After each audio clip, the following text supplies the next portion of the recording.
Optimisation de la durée de marche du moulin.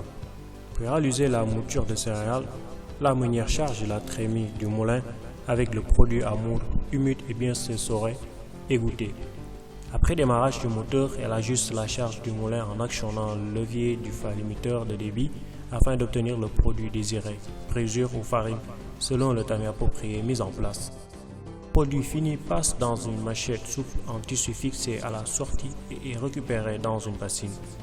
À la fin de l'opération, la meunière s'assure de la récupération de la totalité de la farine en secouant autant que possible la manchette et en balayant au besoin l'intérieur du moulin.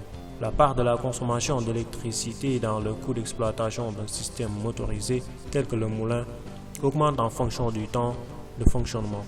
Lors de la réalisation de la mouture de céréales, la meunière doit avoir bien compris ce principe pour optimiser la durée de marche effective du moulin et éviter de laisser le moteur tourner à vide occasionnant une surconsommation d'énergie électrique.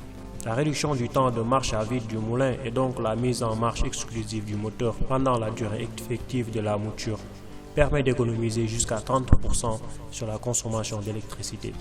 Ceci correspond à un gain d'une tonne supplémentaire traitée sur la base d'un traitement annuel moins de 3 tonnes.